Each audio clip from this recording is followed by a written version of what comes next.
வணக்கம் ஸ்ரீ காலிம் சனம் ஸ்ரீ காலிம் நீங்க போட்டு நான் உங்கள் அன்பு ஜோதிடர் அன்பு நண்பன் கார்த்திக் நம்ம நீங்க பார்க்க போது பாத்தீங்கன்னா தமிழ் புத்தாண்டு பலன்கள்ங்க. அதாவது விசுவாசுவ வருடம் பிறக்க போகுது.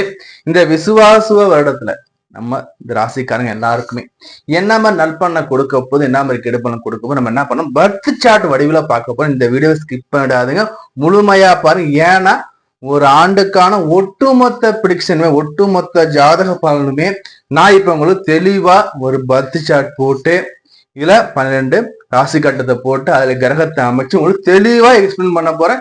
ஸ்கிப் பண்ணாதீங்க, இந்த வீடியோவை தொடர்ந்து பாருங்க. நம்ம சேனல் இன்னும் சப்ஸ்கிரைப் பண்ணா வீடியோ பண்ண சப்ஸ்கிரைப் பண்ணுங்க. அதே மாதிரி நம்ம சேனல் இப்போ ஃபர்ஸ்ட் டைமா பாக்குறீங்கன்னா உங்களோட விலை மதிப்பு இல்லாத பொண்ணாலும் சப்ஸ்கிரைப் பண்ணி கிளிக் பண்ணி கொடுங்க.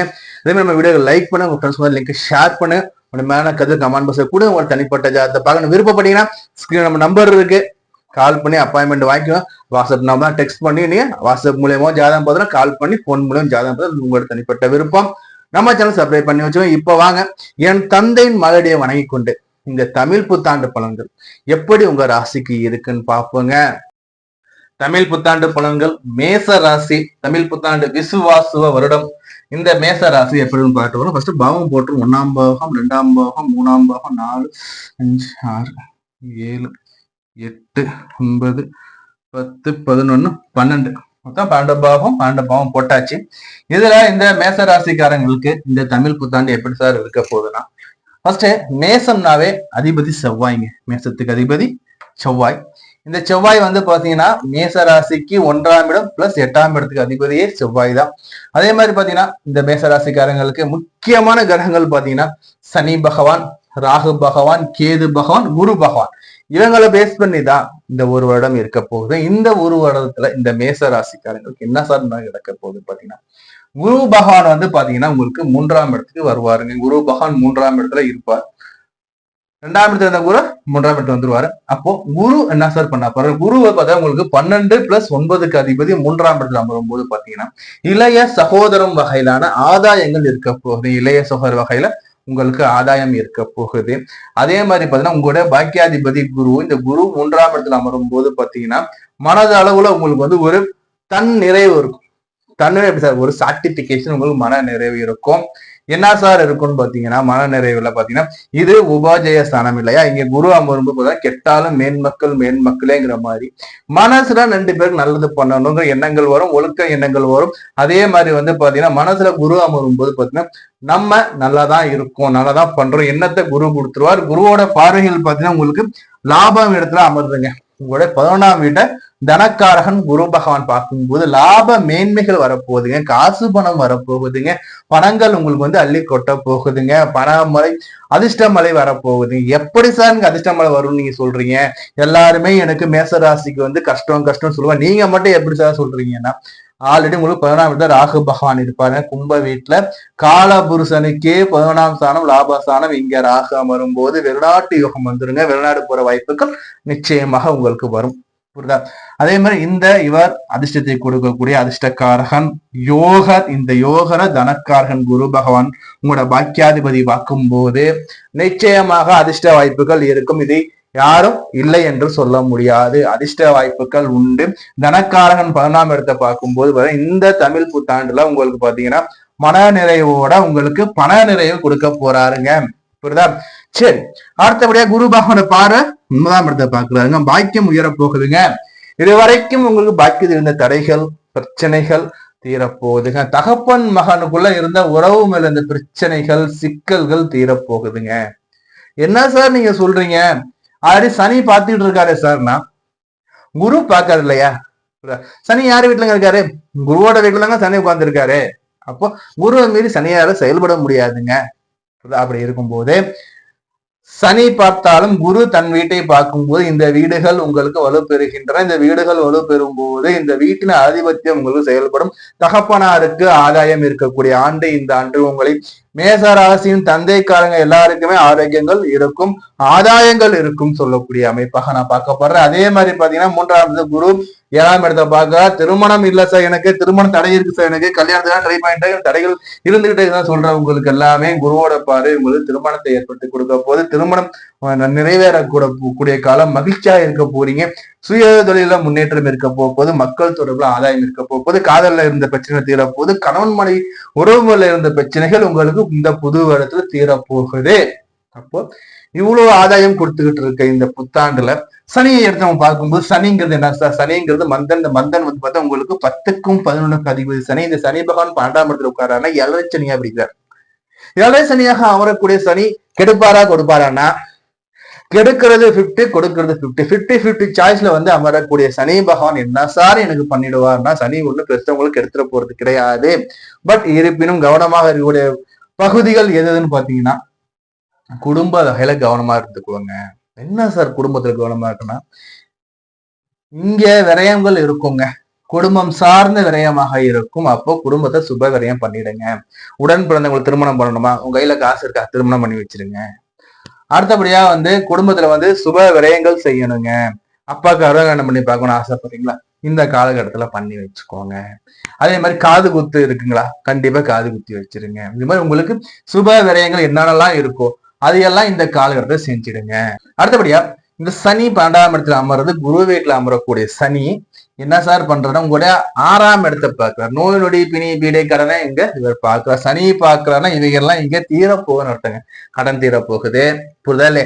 அதே மாதிரி நோய் தீரப்போகுது, வம்பு தீர, இது எல்லாமே தீரக்கூடிய 6ஆம் இடம். ருணா ரோக சத்துருவ சனி பகவான் தன் பார்வையில் 7ஆம் பார்வை நேர் பார்வை பார்க்கிறார்.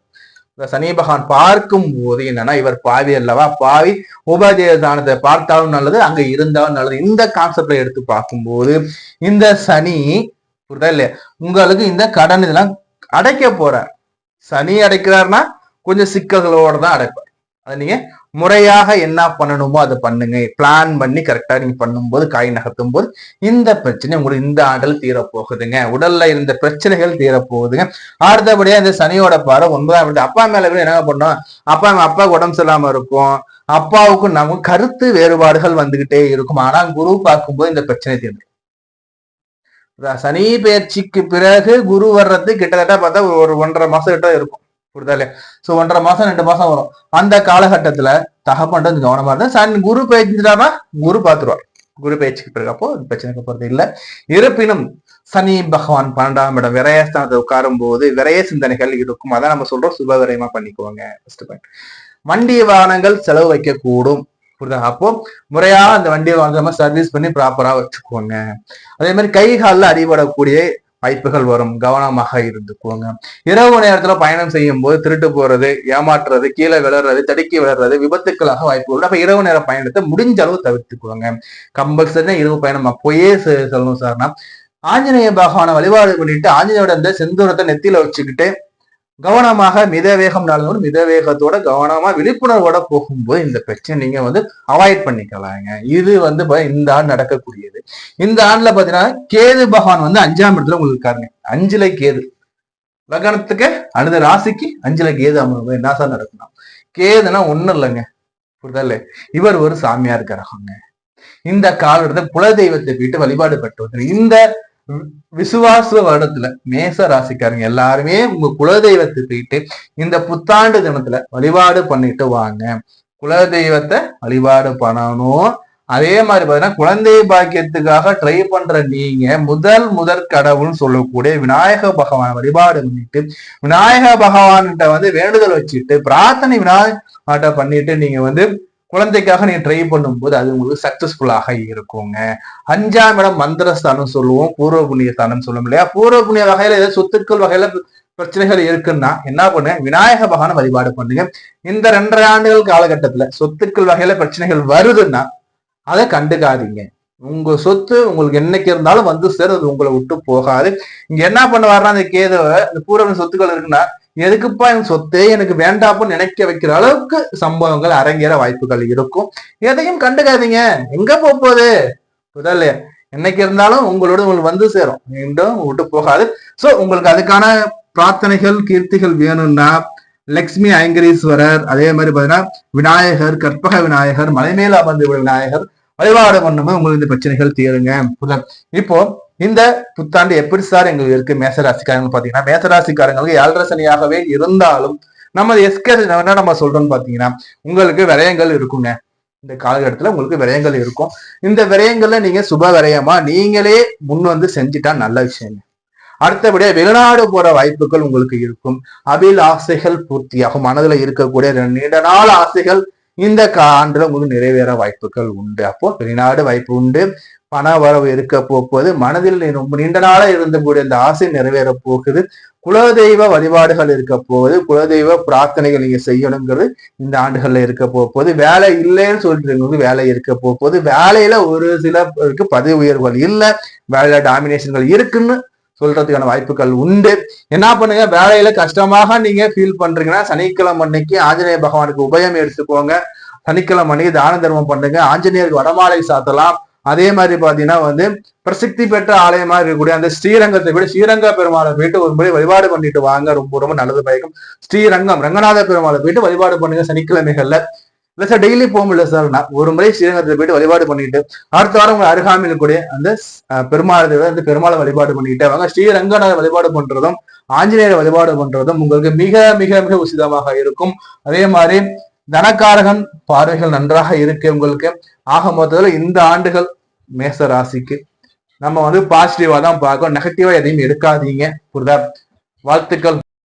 நம்ம இதே பார்த்து வந்து ஒரு பொதுவான ஆண்டு பலன், புத்தாண்டோட பொதுவான பலன்கள் பார்த்திருக்கோம் 12 ராசிக்காரங்களுக்கு. இது வந்து பாத்தீங்கன்னா ஒவ்வொரு ஜாதகத்துக்கும் மாறுபடும். ஏன்னா ஒவ்வொரு ஜாதகம் அமையக்கூடிய கிரகங்கள் நிலைகள் மாறுபட்டுக்கிட்டே இருக்கும். அதே மாதிரி தசாநாதன் எந்த தசா நடக்குது, அந்த தசாநாதன் நிலை என்ன, அதே மாதிரி உங்க ஜாதகத்துல லக்னாதிபதி நிலை என்ன, ராசிநாதன் நிலை என்ன, இவர்கள் வாங்கிய சாரம் என்ன, இதுகளை பொறுத்து மாறுபடும். தசாநாதன் நிலையை பொறுத்து மாறுபடும். தசாபுத்திக்கு ஏற்ப உங்களுக்கு நடப்புல என்ன கிரகம் போயிட்டு அந்த கிரகம் வாங்கிய சாரம் என்ன, அவர்கள் யாரால் பார்க்கப்படுகிறார்கள், இதையெல்லாம் பொறுத்து இந்த பலன்கள் முன்ன பின்ன வேறுபடுங்க. நீ இந்த பலன்களை உங்க ஜாதகத்துல அப்ளை பண்ணி பாருங்க. உங்களோட மேல கத்து கமெண்ட் பாக்ஸ்ல கொடுங்க. உங்களோட தனிப்பட்ட ஜாதகத்தை நம்மகிட்ட பார்த்து நீங்க தெரிஞ்சுன்னு பிரியப்பட்டீங்கன்னா நம்ம நம்பர் பாருங்க ஸ்கிரீன்ல இருக்கு. எப்ப வேணா டெக்ஸ்ட் பண்ணுங்க. டெக்ஸ்ட் பண்ணி அப்பாயின்மெண்ட் வாங்கிக்கோங்க. அதே மாதிரி வந்து பாருங்க இந்த வீடியோ ஃப்ரெண்ட்ஸ் நம்மளோட ஷேர் பண்ணுங்க. புரியுதுங்களா? நான் உங்களை வேற கால சந்தி. நான் உங்கள் அன்பு நண்பன் அன்பு ஜோதிடர் கார்த்திக் ரேகாம். நன்றி, வணக்கம்.